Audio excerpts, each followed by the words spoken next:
Hello guys, मेरा नाम है मयंक और आप देख रहे हैं कोडिंगर। तो आज इस वीडियो में हम फिर से हमारी नोटिफिकेशन की सीरीज़ को थोड़ा सा आगे बढ़ाएंगे। तो पिछले वीडियो में हमने देख लिया था कि कैसे हम बैकग्राउंड में नोटिफिकेशन को रिसीव करते हैं।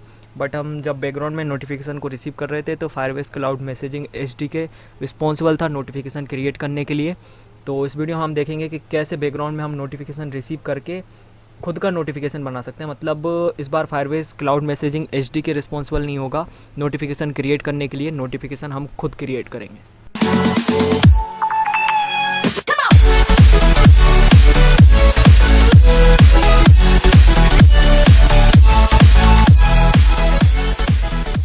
हमारे नोटिफिकेशन के पेलोड में ये नोटिफिकेशन नाम का ऑब्जेक्ट होता है और नोटिफिकेशन हम रिसीव करते हैं तब हमारा एप्लीकेशन यदि फोरग्राउंड में है तो नोटिफिकेशन क्रिएट करने के लिए हमारी फायरबेस मैसेजिंग सर्विस रिस्पॉन्सिबल होती है। इसमें नोटिफिकेशन हम खुद से क्रिएट करते हैं। जिस टाइप से ये नोटिफिकेशन क्रिएट करने का कोड था हमारा, तो नोटिफिकेशन हम खुद से क्रिएट करते हैं।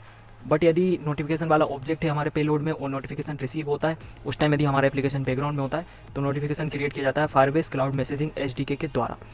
तो यदि हम चाह रहे हैं कि नोटिफिकेशन जब आए उस टाइम हमारा डिवाइस फोरग्राउंड में हो या बैकग्राउंड में हो, जैसे भी हो, नोटिफिकेशन हमको फायरबेस मैसेजिंग सर्विस में खुद से रिसीव करके और खुद से नोटिफिकेशन क्रिएट करना है। तो उसके लिए हमको क्या करना रहेगा, सबसे पहले जो हमारा ये नोटिफिकेशन वाला ऑब्जेक्ट है इसको हमको यहाँ से हटाना पड़ेगा और जो कुछ भी हमको डेटा भेजना है वो डेटा हम भेजेंगे इस डेटा वाले ऑब्जेक्ट के अंदर। तो अभी तक हम दो कीज़ भेज रहे थे और उनकी वैल्यू भेज रहे थे। अब उसके साथ में कुछ एडिशनल इन्फॉर्मेशन भी हम भेजेंगे, लाइक टाइटल, बॉडी, इमेज और एक्शन। तो जब भी आपको बैकग्राउंड में भी नोटिफिकेशन खुद से क्रिएट करना हो तो आप उस नोटिफिकेशन वाले ऑब्जेक्ट को अपने पेलोड में से हटा सकते हैं और उसके बाद में जो कुछ भी आपको डेटा सेंड करना है वो डेटा वाले ऑब्जेक्ट के अंदर डिफरेंट डिफरेंट की वैल्यूज़ के पेयर में इन्फॉर्मेशन सेंड करके और फिर अपनी फायरबेस मैसेजिंग सर्विस में वो इन्फॉर्मेशन गेट कर सकते हैं। तो इन्फॉर्मेशन कैसे गेट करेंगे वो भी मैं आपको ऑलरेडी बता चुका हूँ। ये दो की हमने गेट की थी, तो इसी टाइप से हम जो पहले इन्फॉर्मेशन नोटिफिकेशन वाले ऑब्जेक्ट से रिसीव कर रहे थे वही की वही सेम इन्फॉर्मेशन को हम अब डेटा से रिसीव करेंगे। तो मैं ये जो हम नोटिफिकेशन के ऑब्जेक्ट से रिसीव कर रहे थे इन्फॉर्मेशन उसको कमेंट कर देता हूँ और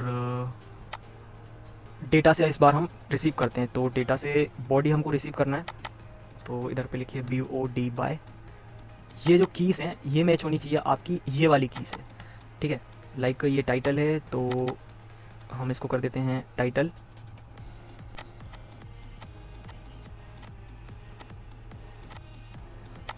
तो ये मैंने टाइटल कर दिया। सेम हम इमेज के लिए कर देंगे और क्लिक एक्शन के लिए भी हम सेम कर देंगे। तो ये रहा क्लिक एक्शन। इसके बाद जो हमारा पेलोड है उसमें ये लास्ट में मैंने इधर पर कॉमा मिस कर दिया, तो ये कॉमा में लगाकर और एक बार नोटिफिकेशन सेंड करके देखता हूँ।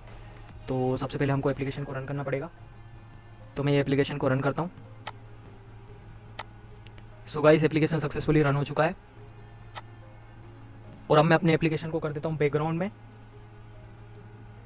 और यहाँ से हम नोटिफिकेशन सेंड करते हैं और देखते हैं कि नोटिफिकेशन, तो ये नोटिफिकेशन हमको रिसीव हो चुका है और ये देखिए इसमें ये इमेज भी आ रही है। अब वेरीफाई करने के लिए कि नोटिफिकेशन हमारा जो है बैकग्राउंड में क्रिएट हुआ है या फिर फोरग्राउंड में क्रिएट हुआ है वो हम कैसे करेंगे। तो उसके लिए हम क्या करते हैं कि इधर पर हमारा जो नोटिफिकेशन है इस नोटिफिकेशन के हुलिये को चेंज करते हैं। तो हम इसमें क्या करेंगे, एक बिग टेक्स्ट और लगा देते हैं। तो हम क्या करते हैं, तो हमको यहाँ से कुछ टेक्स्ट भेजना पड़ेगा, तो मैं यहाँ से टेक्स्ट भेज देता हूँ और टेक्स्ट में क्या भेजूँगा, मैंने कुछ ऑलरेडी कॉपी करके रखा हुआ है तो वो मैंने यहाँ पे पेस्ट कर दिया। तो इस टेक्स्ट को अब हम रिसीव कर लेते हैं। तो रिसीव करने का आपको पता है कैसे हम रिसीव करते हैं। इस लाइन को मैं Ctrl+D करके डुप्लीकेट करता हूँ और यहाँ पर की वैल्यू पेयर में मैंने वैल्यू पास कर दी। अब उसके बाद जो हमारी ये ट्रिगर नोटिफिकेशन वाली मेथड थी इसको हम फिर से ओवरराइट करते हैं। तो इसी मेथड को मैं कॉपी कर लेता हूँ और इस मेथड के नीचे इस मेथड को हम फिर से पेस्ट कर देते हैं और ओवरराइट करने के लिए इधर पर एक एट्रीब्यूट और बढ़ा देता हूँ मैं लास्ट में, स्ट्रिंग टाइप का। इसका नाम रख देते हैं टेक्स्ट और फिर इस टेक्स्ट को हम जो हमारी ये स्टाइल थी जिधर पर हम बिग पिक्चर सेट कर रहे थे, इस बिग पिक्चर के आगे हम इधर पर कर देते हैं सेट बिग कंटेंट टाइटल और इसमें पास कर देते हैं टेक्स्ट को। तो जो कुछ भी हमारा टेक्स्ट होगा वो सेट हो जाएगा यहाँ पर कुछ इस टाइप से, ठीक है। तो यदि इस बार हम नोटिफिकेशन से रिसीव करते हैं और वो नोटिफिकेशन में यदि कुछ बिग टाइटल कंटेंट हुआ तो इसका मतलब क्या होगा कि जो नोटिफिकेशन आया है वो फोरग्राउंड में, वो जो नोटिफिकेशन आया उसको फायरबेस मैसेजिंग सर्विस के द्वारा क्रिएट किया गया है इवन यदि वो बैकग्राउंड में आता है या एप्लीकेशन के लिए होती है उसके बाद भी वो यदि आता है तो। ठीक है, तो चलो अब हम एप्लीकेशन को फिर से रन करते हैं और फिर से देखते हैं कि इस बार क्या हो रहा है।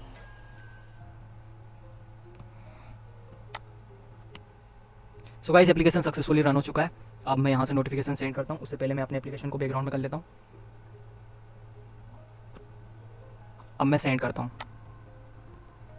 सो गाइस नोटिफिकेशन यहाँ पर आ चुका है और आप देख सकते हैं कि सबसे पहले यहाँ पर टाइटल दिख रहा है, उसके बाद बॉडी दिख रही है। जब मैं इसको एक्सपेंड करता हूँ तो हमने जो डमी टेक्स्ट भेजा था वो डमी टेक्स्ट भी दिख रहा है। ठीक है, मैं आपको दिखाता हूँ, ये देखिए ये डमी टेक्स्ट दिख रहा है, इसके बाद में ये बॉडी है, उसके बाद में जब मैं इसको ऐसे करके बंद करता हूँ तो टाइटल दिख रहा है और बॉडी दिख रही है। बट मैं जब इसको एक्सपेंड करता हूँ तो ये जो डमी टेक्स्ट है वो भी दिख रहा है और इमेज भी दिख रही है। तो ये कुछ इस टाइप से वर्क कर रहा है। तो गाइस जो हमने ये काम किया है कि रेस्ट एपीआई में से नोटिफिकेशन वाला जो ऑब्जेक्ट था उसको हमने हटा दिया और डेटा वाले ऑब्जेक्ट में हमने कुछ नई कीज़ को ऐड किया है। तो ये सेम काम हम अपने एंड्रॉयड में भी कर लेते हैं। हमारी जो रिक्वेस्ट हम कर रहे थे रेट्रोफिट के थ्रू, तो उस रिक्वेस्ट को भी हम थोड़ा सा मैनिपुलेट करते हैं। जो मैनिपुलेशन हमने अभी यहाँ पर की है हमारी रेस्ट एपीआई को पोस्टमैन में, सेम मैनिपुलेशन हम यहाँ पर करते हैं। तो हमको क्या करना रहेगा, हम क्या कर रहे थे, ये देखिए हमारा रेट्रोफिट का कोड है और ये रिक्वेस्ट नाम का जो ऑब्जेक्ट है इसको हम सेंड कर रहे थे हमारी सेंड नाम की इस रेट्रोफिट की मेथड के अंदर। इस रिक्वेस्ट नाम के वेरिएबल में, रेफरेंस वेरिएबल में जो है नोटिफिकेशन रिक्वेस्ट नाम के क्लास का ऑब्जेक्ट है। ठीक है, तो इसी इधर ही पर हमको मैनिपुलेशन करना है। तो इसमें देखिए अभी सबसे पहले ये टोकन जाती है, तो ये इसको हमको रखना है। उसके बाद ये नोटिफिकेशन का ऑब्जेक्ट जाता है, इसको हमको नहीं रखना है। और ये डेटा का ऑब्जेक्ट जाता है, इसको हमको रखना है, लेकिन इसमें 2 वैल्यूज़ के अलावा और भी कीज़ की वैल्यू हमको भेजनी है। तो देखते हैं हम ये कैसे कर सकते हैं। तो सबसे पहले चलते हैं नोटिफिकेशन रिक्वेस्ट नाम की इस क्लास पर और यहाँ पर देखिए जो ये नोटिफिकेशन रिक्वेस्ट का कंस्ट्रक्टर है इसमें 2 की वैल्यू जाती है, देन नोटिफिकेशन की वैल्यू जाती है, उसके बाद डेटा की वैल्यू जाती है। तो इधर पर हम एक और कंस्ट्रक्टर क्रिएट करते हैं कंट्रोल अल्ट इंसर्ट प्रेस करके और इस बार 2 को और डेटा को सिलेक्ट करते हैं, नोटिफिकेशन को रहने देते हैं। तो ये एक मैंने कंस्ट्रक्टर क्रिएट कर दिया। अब उसके बाद चलते हैं जो हमारी डेटा वाली क्लास है इस पर और यहाँ पर कुछ और कीज़ को ऐड करते हैं। तो देखिए मैं यहाँ पर पेस्ट करता हूँ। ठीक है, तो ये वेरिएबल्स को मैंने पेस्ट किया। उसके बाद टाइटल को हम उठा लेते हैं और यहाँ पर टाइटल को पेस्ट कर देते हैं। देन इसी टाइप से बॉडी, इमेज, क्लिक एक्शन और टेक्स्ट को भी हम पेस्ट कर देंगे।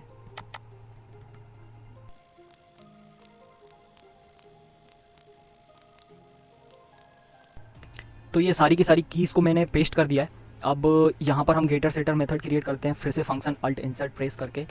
तो सबको सिलेक्ट कर लेते हैं। तो जितने रिमेनिंग वेरिएबल्स रह गए थे उनके लिए गेटर सेटर मेथड क्रिएट हो गई। फिर से मैं फंक्शन अल्ट इंसर्ट प्रेस करके एक कंस्ट्रक्टर को क्रिएट कर लेता हूँ। तो सबको सिलेक्ट करके ये कंस्ट्रक्टर भी क्रिएट हो गया।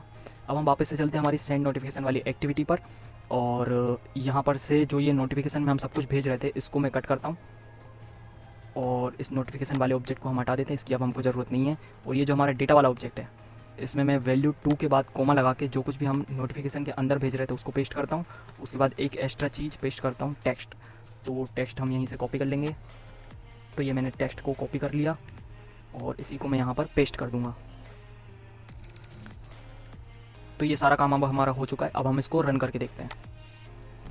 तो गाइस एप्लीकेशन को मैंने 2 डिवाइसेस में रन कर लिया है। जो मेरा ये पहला वाला डिवाइस है ये वाला, इसमें मैं सुशांत नाम के यूज़र से लॉगिन हूँ और जो ये मेरा दूसरा वाला डिवाइस है इसमें मैं शशांक नाम के यूज़र से लॉगिन हूँ। वापस से चलते हैं होम पर और ये जो सुशांत वाला डिवाइस है इससे मैं शशांक वाले डिवाइस में नोटिफिकेशन सेंड करता हूँ। तो ये देखिए सबसे पहले ये जो शशांक वाला डिवाइस है इसको मैं कर देता हूँ बैकग्राउंड में और यहाँ से टाइटल, फिर डिस्क्रिप्शन हम कुछ भी भर देते हैं, फिर सेंड की बटन पर ये रेस्ट एपीआई चूज़ करके मैं नोटिफिकेशन सेंड करता हूँ। तो ये नोटिफिकेशन आ चुका है और यहाँ पर आप देख सकते हैं कि जो हमने डमी टेक्स्ट भेजा था वो डमी टेक्स्ट भी आ रहा है। इसका मतलब क्या है कि नोटिफिकेशन क्रिएट कहाँ पर हुआ है, हमारी फायरबेस मैसेजिंग सर्विस के अंदर। तो इसको मैं हटा देता हूँ। उसके बाद ये जो हमारा नोटिफिकेशन है, जो हमारा एप्लीकेशन है उसको मैं किल कर देता हूँ और फिर से नोटिफिकेशन को सेंड करता हूँ। तो ये नोटिफिकेशन अगेन आ चुका है और ये जो डमी टेक्स्ट है, डमी टेक्स्ट भी आ रहा है। इसका मतलब वापस से नोटिफिकेशन कहाँ पर क्रिएट हुआ, हमारी जो फायरबेस मैसेजिंग सर्विस थी उसके अंदर क्रिएट हुआ। अब मैं एप्लीकेशन को फोरग्राउंड में रखता हूँ और नोटिफिकेशन फिर से सेंड करता हूँ। तो ये नोटिफिकेशन अगेन आ चुका है। तो ये एज एक्सपेक्टेड काम कर रहा है। अब हो सकता है कि आपको एक चीज़ और का डाउट हो कि यहाँ पर जो ये डेटा वाला ऑब्जेक्ट है उसी की तरह यदि हमने यहाँ पर नोटिफिकेशन वाला ऑब्जेक्ट भी भेजा तो क्या होगा। तो मैं ये नोटिफिकेशन वाले ऑब्जेक्ट को किसी दूसरी रिक्वेस्ट से कॉपी करता हूँ और फिर से यहाँ पर पेस्ट कर देता हूँ। तो इस बार ऑब्जर्व कीजिए कि नोटिफिकेशन वाला ऑब्जेक्ट भी है, डेटा वाला ऑब्जेक्ट भी है। तो एप्लीकेशन को 3 स्टेट में हम चेक करेंगे, जब एप्लीकेशन क्लोज होगा तब, एप्लीकेशन बैकग्राउंड में होगा तब, और एप्लीकेशन फोरग्राउंड में होगा तब। तो देखिए सबसे पहले मैं सेंड करता हूँ और एप्लीकेशन को हम फोरग्राउंड में रखते हैं। तो ये देखिए नोटिफिकेशन आ चुका है और इस बार नोटिफिकेशन किसने क्रिएट किया है, हमारी फायरबेस मैसेजिंग सर्विस ने क्रिएट किया है। तो इसको मैं हटा देता हूँ और जो हमारा एप्लीकेशन है उसको बैकग्राउंड में करता हूँ और इसको हम फिर से सेंड करते हैं। तो फिर से ये नोटिफिकेशन आ चुका है, लेकिन इस बार देखिए इस बार जो है डमी टेक्स्ट नहीं है। इसका मतलब क्या है कि जो नोटिफिकेशन क्रिएट हुआ है ये किसने क्रिएट किया है, फायरबेस मैसेजिंग क्लाउड एसडीके ने। तो एसडीके ने क्रिएट किया है जब हमारा नोटिफिकेशन वाला हमने यहाँ पर ऑब्जेक्ट रखा था और हमारा एप्लीकेशन बैकग्राउंड में था तब। तो इसको आप ध्यान रखिएगा। उसके बाद अब हम एप्लीकेशन को पूरी तरीके से किल कर देते हैं और मैं फिर से यहाँ से सेंड करता हूँ।